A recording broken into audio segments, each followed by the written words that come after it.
Okay, so this is the first edition of the Los Cuentos wrap up, and what we're witnessing here is a small recording from LA City Hall's last council meeting. That was a council meeting on Friday, May 17th, and in this scene, LA City Council President Paul Krikorian, who's in his final term, who's exiting out of LA City Hall this year, is presenting an award to Shohei Ohtani, who signed with the Dodgers just earlier this year.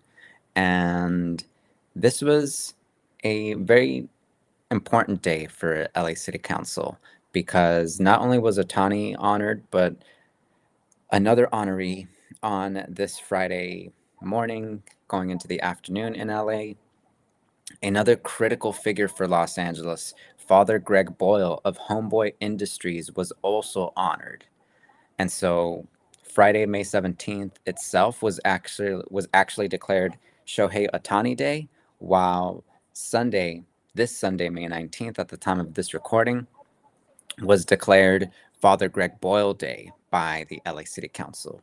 And I mean, it doesn't get more interesting than this if you're a little bit of a local politics nerd, such as yours truly, because just after this honorarium or just after these declarations for Ohtani and Father Greg Boyle Day, a number of speakers went up to LA City Council chambers and made public comment. And in particular, there were a handful of folks who were there on behalf of the Hernandez family, which recently received an eviction notice from Plazita Olvera, actually. And Plazita Olvera is known as the oldest street in Los Angeles since 1781. Let's say like when the city was founded, and it's also known as a place to go and get a little piece of the old Mexican culture of Los Angeles. Now, I'm not calling it old in actuality. I'm just saying that that's what other people call it, and that's how other people see it. If you're traveling from somewhere halfway across the world, Placito Vera will be on your radar because someone inevitably is going to tell you that you got to go and see Placita Olvera. That's like critical Los Angeles real estate, one might say. And so, actually, the Hernandez family and their burro or donkey have been a fixture at Placita Olvera since about the 1960s, I believe. And that is the late 1960s, to be sure. But recently they got an eviction notice because the original owner on the lease for this contract, this, I guess, commercial tenants contract, passed away recently. And what ended up happening is that the landlord or the lease's owners decided to file an eviction notice against the inheritors. And so folks went out to LA City Hall. Folks went out to LA City Hall and they protested, and they basically said that, like, hey, this is a real stab in the back. We are a part of Placita Olvera, which is a part of critical LA infrastructure, LA's historic core, and so on and so forth. And so they made their pleas. They made a case calling for the LA City Council to intervene somehow in the Hernandez family's favor. And so, just for your reference, if you're not too familiar with LA, or you know LA passingly, that is the geography in LA passingly, Placita Olvera is actually less than half a mile away from LA City Hall, just less than half a mile away. And we'll say more about the proximity and the importance of the proximity in just a moment. But back to Ohtani for a second, because just about another half mile away, that is going south from LA City Hall, there was this special cafe known as Suehiro Cafe. And so Suehiro Cafe had been in operation in Little Tokyo, which is south of LA City Hall, for about 50 years, just over 50 years. And even though they've spent so much time with the city and serving the city, it was late last year that they also got what amounted to an eviction notice. It wasn't an official eviction notice, but it was a rent hike, a major sudden rent hike that was announced to the owner there, a fellow by the last name of Suzuki, Kenji Suzuki to be sure. Kenji Suzuki and his team were given a notice about this major rent spike for Suehiro Cafe on First Street in Little Tokyo, very last minute. And immediately on seeing the announcement, they knew that they wouldn't be able to keep the operations running. So they essentially announced that Suehiro Cafe would be closing.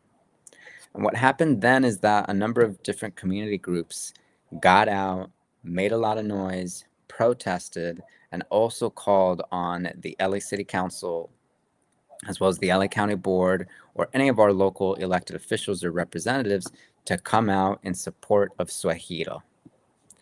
And even though this was the case, Suehiro would ultimately close its doors in January of this year, kind of around the same time that Ohtani was just making his way to LA. And a few months after that, a mural was revealed on First Street, featuring Ohtani.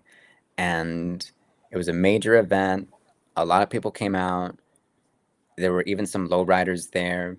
And so Kevin De Leon actually cites it in this city council meeting. He says that it was kind of a neat moment for the historic Mexican American or Chicano or Latino community and the local Japanese American community, because they came together in celebration of Ohtani, this new Dodger, this phenom, this once in a generation talent.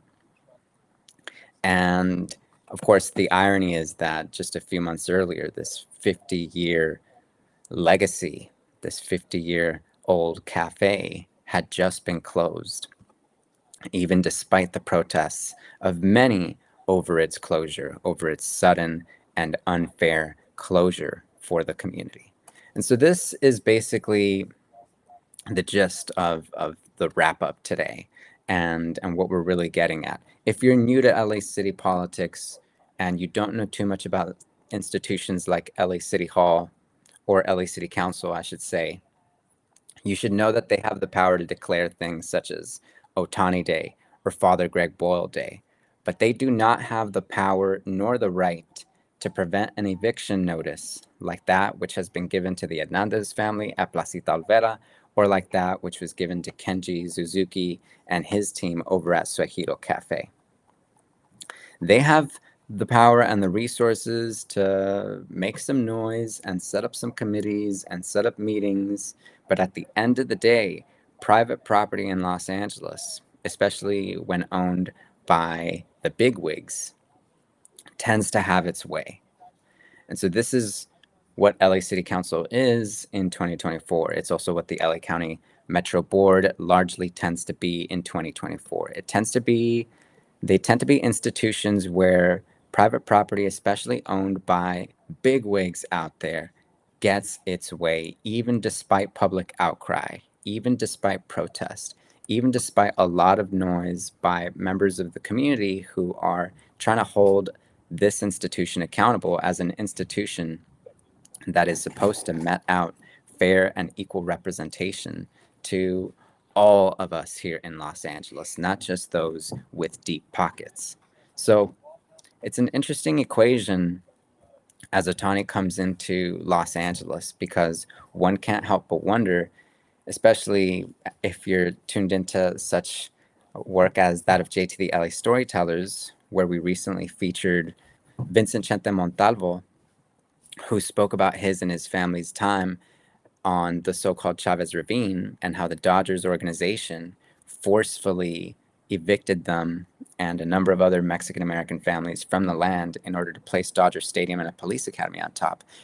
If you're familiar with this story, then you know that Ohtani is another Fernando Valenzuela, or is at risk of becoming another Fernando Valenzuela, in that He's just there for symbolic purposes, kind of like LA City Council in this regard, but there's not a lot of power to be meted out from the position.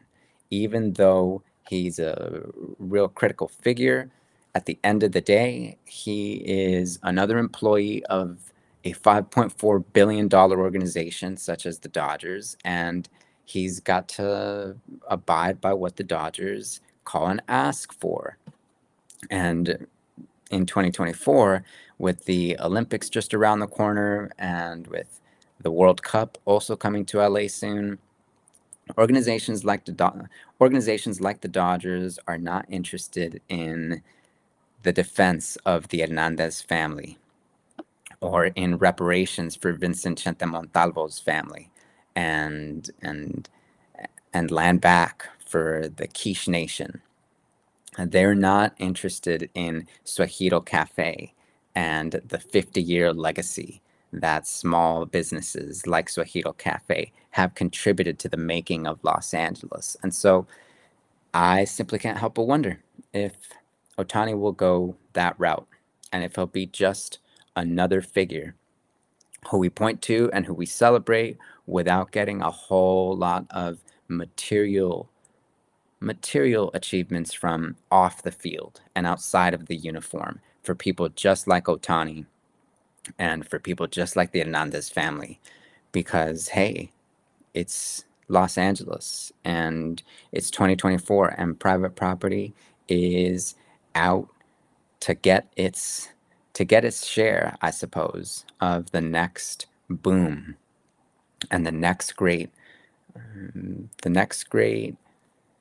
gold mine out there, which, as usual, or as it was yesterday, especially in this town, tends to be land and the acquisition of land and the ownership of land, at least on these titles, in order to turn a profit.